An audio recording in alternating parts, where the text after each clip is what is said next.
Hello, and today on Did I Fix That? We're working on this Porsche 911. This is a 2011. This is the 997.2, and I'm going to be changing the spark plug. So please ask you to like, share, subscribe to the videos, and we'll send some more out. In my previous two videos, I talked about removing the bumper cover and the bumper themselves. Now let's talk about tools that you need to do this job. First thing is you're going to need a torque wrench and the torque specifications for the spark plugs on the 997. I think pretty much all the 911s, at least the 996 and 997, is 22 foot-pounds. You're going to need a 22-inch wrench or a socket that will take out the oxygen O2 sensors or whatever. Flat blade screwdriver. We also have the Torx bit. This is a T30. I have two different styles. I have the one on a little ratchet and just a handheld one. Either one you want to use is fine. Also have a couple of extensions. I'll be using these. And we need an E12, which is kind of like a reverse Torx looking bit, opposite of a T. It's called an E. And this size is E11. And then my socket handle. So now we'll jump into it. The first thing I need to do is we're going to throw some light on this down here. You get down here and look, and the first thing I have to do is take out the O2 sensors. So I'm going to grab my 22mm wrench and back these out. And just to let you guys know, in all fairness, I've already done this, so they're loose in there right now, and I kind of put the car back together real quickly so I can show what I'm doing. So just kind of back those out.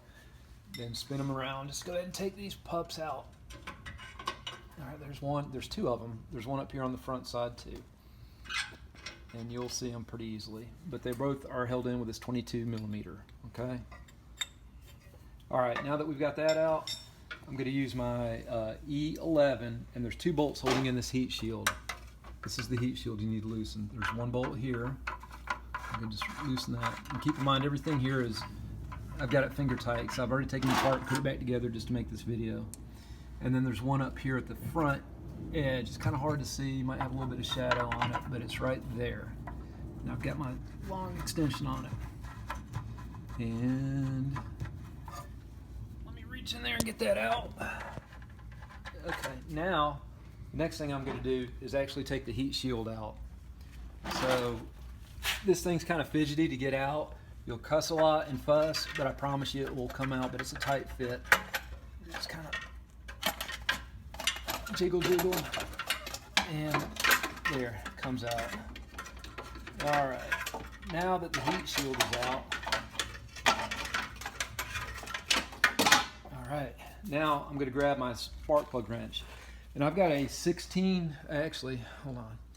I've got a 16mm spark plug wrench that I'm gonna utilize, but the first thing I have to do is take the coil pack retaining, actually before I break the retaining nut off, I'm going to break the connector, the sensor wire on the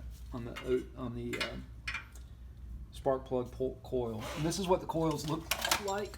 I've got one right here out. So these actually, there's a wire connector I should say. Push that in, and then just grab your screwdriver, put it here, and just gently go upwards on it, and it'll detach it. So I'm going to go ahead and stick my finger. I'm going to push down on the top aspect of it, and I've got my screwdriver. I'm just going to barely lift up on it, maybe a millimeter or so. Okay, now that that's loose, I can lift the entire connection up, and it's off. So that's off and free.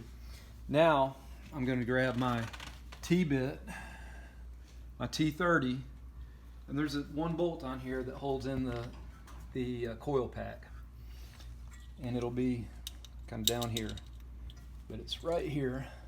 So I'm going to back that off.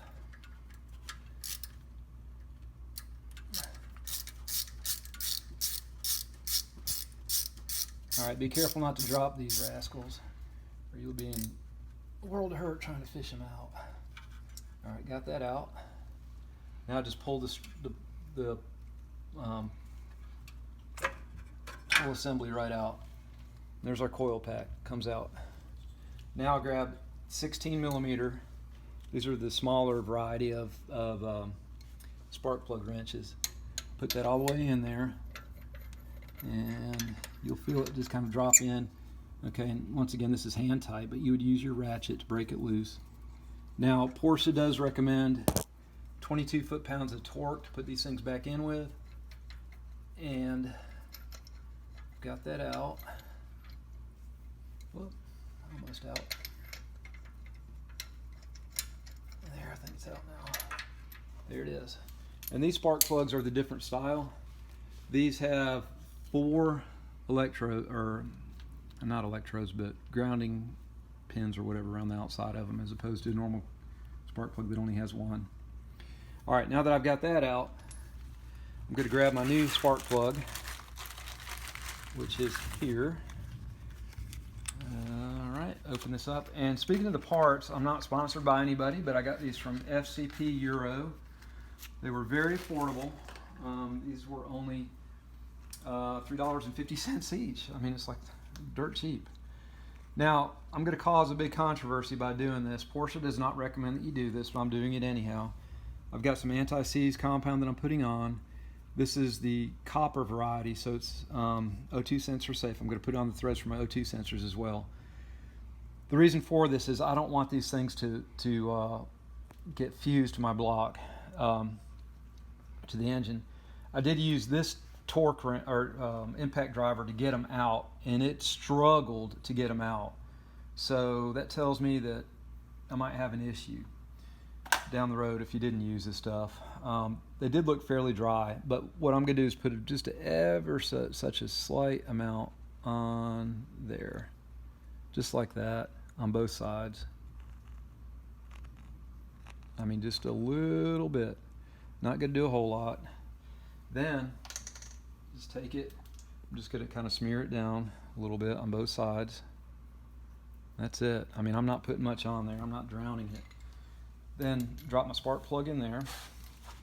Go all the way in, and I want you to start, when you put these things in, just kind of go by hand, because if you start trying to crank on, they should spin freely and go in. And this one is just real easily. Then, once it kind of bottoms out, I'm going to grab my torque wrench. All right, so grab the old torque wrench here. And I've got this thing set on 22 pounds. Just let me double check that. Yeah, all right. So, and here we go. Put that on there. And you'll hear it kind of click. Well, that's plenty. Unfortunately, it did not click. But I don't want to over tighten this thing either. And the torque wrench I got is the world's cheapest one. I got that one at Harbor Freight. I don't think I'd recommend them for that. All right, so now we're going to put our coil pack back on. So I'm going to slide it in partially. I'm going to get my wiring connector and go ahead and pop that puppy on the top of this before I get my coil pack all the way in. And you're going to feel it just kind of click down on there. You'll feel it more than hear it, okay? Probably couldn't hear that at all. Then I'm going to push my coil pack all the way in. Make sure that's kind of lined up with my hole there for the Torx or retaining bit to fit into. I'm going to put my T30, and that's the coil pack retention bolt or whatever you want to call it. And let's just get tight on in there. Sometimes they're a little fidgety to get in. This one's being a little fidgety. But for the sake of argument, let's say I went ahead and tighten that in. And I will use my socket to tighten that in fully. You don't have to bear down on it hard, but there it goes. All right, got that in. All right, now just grab my socket and I'll go here and just put that on there. All right, and that is basically it, guys, for doing that. So repeat times 6. So you've got 3 on this side, 3 on the other side, and you're good to go. And we'll show you how to button everything up in just a minute after I put the other ones in. Okay, so now I've got all 3 spark plugs changed out, coil packs fastened in, heat shield back on. I'm just going to tighten this up. This is that E11 got these bits at Harbor Freight. They were pretty cheap. It's kind of a specialized tool, I guess, on some of these cars. And there's just 2 bolts that hold this on. Now on the other side, there's 2 bolts as well. One is down here on this side, and one's on this leading edge. It kind of comes in this way. And I did take my wheel off, so it'll open up more space and you guys can see more easily. Now, I'm going to grab the muffler or resonator and put that on. So I'm taking my bolts off that I used to just kind of store them there. Put those down here. Grab my muffler resonator. Okay, here it is. Now before you put this thing back on, make sure you know the orientation of this, if you have the sport exhaust, how this goes on. You can see the wear pattern on this, or the corrosion pattern. So the flat is going to fit with the flat here on this resonator. Okay, so also we want to make sure that our coupler here is loose, and it is, so it'll just slide right in. I'm going to take out these other 2 nuts I just had holding it, and it's just as simple as picking it up, putting it on. So we have basically two points here and here that hold it on. So there's a stud on the car, so we can use that to kind of hang it on. And let's see here. Can you help? All right, skinny guy trying to do this. All right, so I got the back side on here. It's kind of using that to hold the weight. Porsche was nice enough to make this on a hinge here, so it'll move around a little bit. And just going to kind of coax it in there, bend that bracket slightly. And there we go.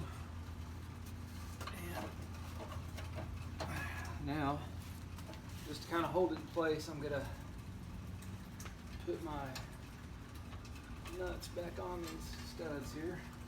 1, 2 on the back side. We've got these 2 here, 1 and 2. Then we're going to come back around to the front for the front bracket. We kind of coax that into place. All right, so now I got to coax that bracket back into place here. So we're going to kind of, that thing is hinged. Try to get my muffler in there. Get that pulled around. There we go, just like so. Put the 2 nuts on there. 1 and 2. Then I'm going to cheat a little bit. Grab my impact driver, 13 millimeter. This is our 13 millimeter that we've been using in the past. I've got a long extension I'm going to put on this. And I'm just going to tighten those on.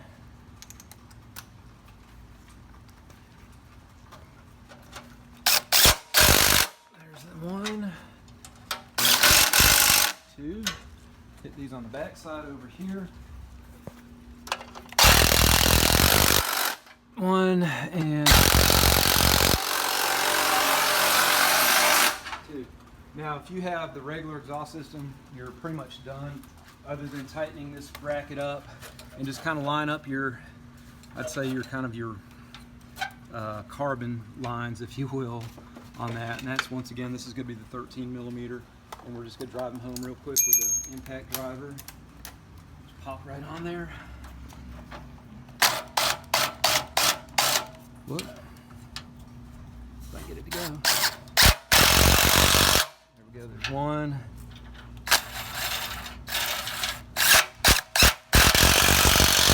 2. Now you're done, unless you have the sport exhaust. So with the sport exhaust, I said erroneously on my other video that the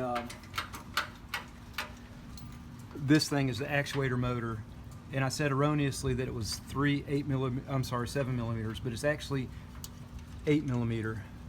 And you can see they go on like that. I'll put that on in just a second.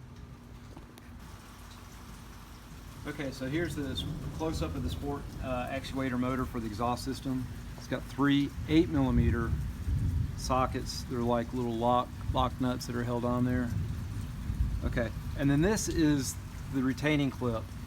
It simply, as you can see, it comes in the top all the way down the bottom and it slides out. So we have to rotate this out. If I can get it here. There we go. All right, out, and the whole thing comes out like that. And that's what it looks like. It's kind of a son of a gun to get back in because you're on the back side, but I'm going to go ahead and mount this on. You can see the wear pattern and how it fits to the mount down here. So it's like a little ball joint, so you push in the actuator motor rod to the flapper on the exhaust system, and it's just literally just a little ball joint you push on, and then put the pin in, and you're done. Okay, now I've got all of my exhaust on. I've got the sport exhaust actuator hooked up. This side's really easy because you can actually get to the clip. On the other side, you put it in from the back side. It is a royal pain. But at any rate, both sides are basically the same. So we're going to go ahead and put this heat shield on. There's 3 little studs these things are held on by. 1, 2, and 1 here in the wheel well up top. Right there. I don't know if it'll show up. Yeah, sure. But we'll go ahead and pop that on. 1, 2, and third. Then we've got 2 going right here, 2 bolts. Bolt 1, bolt 2,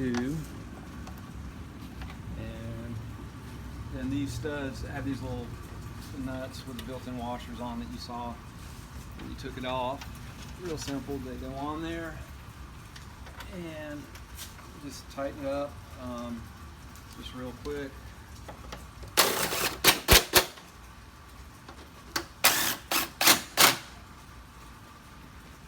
That one there. Let me give it a shot. And that's right there. Okay. Yeah. And then we have one here. And the final one.